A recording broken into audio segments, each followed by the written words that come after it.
Hi, and welcome back to Basement Backgammon. On this episode, we're going to be looking at Plastic Man. Plastic Man is a case that was made probably in the mid to late 70s is my guess, or the early 80s. And it is, as its name suggests, almost entirely made of plastic. It's a hard plastic. I do not know who the manufacturer of this was. But the thing that I like about this case is it's basically indestructible, given that almost every component inside of it is made of plastic. Let's take a quick look at the case. It's black. This is hard plastic. Everything is plastic. The handle is plastic. It's a rubberized plastic, but it's plastic. There is metal in the for the handles, the handle hardware, and there's these clips here on either side of the case. Everything else is made of plastic. One cool thing I do like about this is that you can see that there are feet that are put on the bottom so that the case lays nicely when you put it upright. But everything else here, including the hinges, are all plastic. So you can see that it lays flat when it's upright because of the feet. Let's open it up real quick and see what this thing looks like. I've seen a few of these for sale online, but they're pretty rare. They don't come up very often. And, you know, this case is fine for what it is. Which is a nice, like, kind of a backup case that you could use at the club.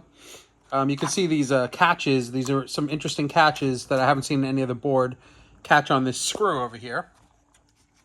And let's open this up so you can see what it looks like. And what we have here is a cork field, but it's a flat piece of thin cork that's put onto, that's glued onto the bottom. There is no padding. There's a little bit of bounce on this one because there's a little bit of space in between the cork and the padding and the back. So this isn't padding per se, but the little bit of bounce because of the age of the cork gives it a little bit of cushion. So it's not too bad. Everything else here is completely hard plastic. The rails are plastic. Everything is plastic. Even the hinges are plastic. Everything here, with the exception of these cups, is original. So these cups are actually from Amazon. I put this in the case because it fits so nicely. And what these are cups for mixing straws. So these are not dice cups, but interestingly, even though they are made out of metal, and I'll try to find the link and put this in the description when I post this video. But even though these are made out of metal, they do have a trip lip. And I'm like, why is there a trip lip inside here? You can kind of see it there.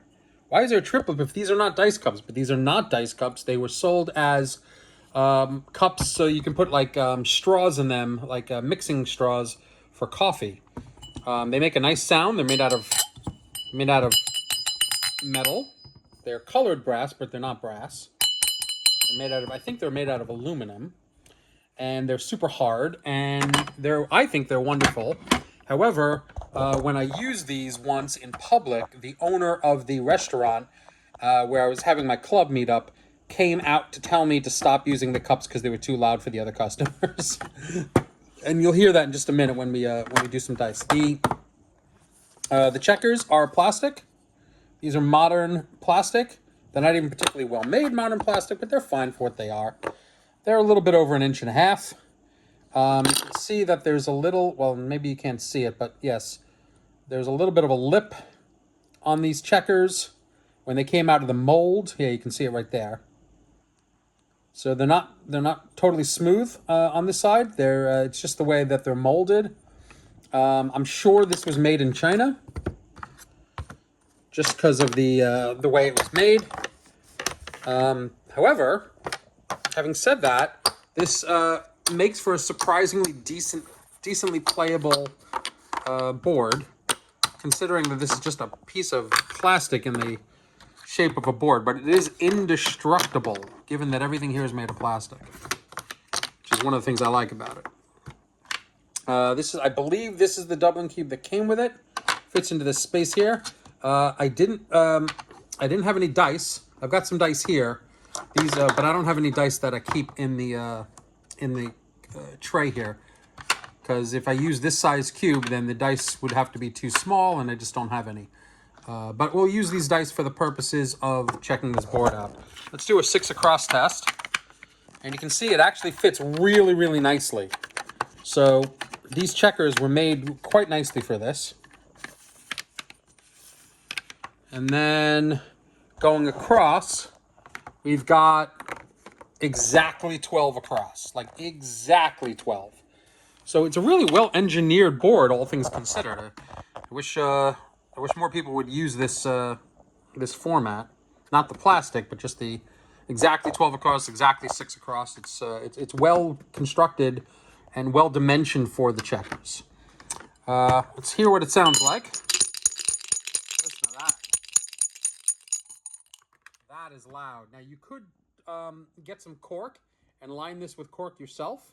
I just don't bother with that sort of thing. 4 and a 2. It's easy enough. Let's do some more. Wow, that's loud. 4 and a 3. Let's do step up on 4, down to 3.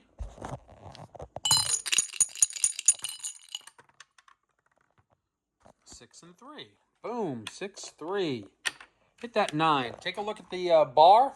The bar is a little thin for the size of the checker, but it is a flat bar. It's nicely flat, so the checker isn't in too much of a danger of spilling off. I wish it was a little bit thicker though.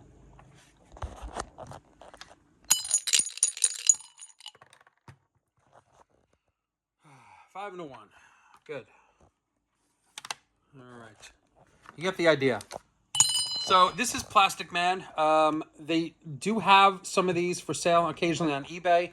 I've seen in the last 2 years, I think I've seen 4 or 5 of them go up for sale. I don't spend a lot of money on it, but if you do, you're in for a decent board as a backup board. I would not use this as a primary board, but a backup board. Take to the beach somewhere where you're not worried about it getting destroyed, to the beach, to the pool, wherever. It's surprisingly good. So, thanks very much for watching, and I will see you again soon.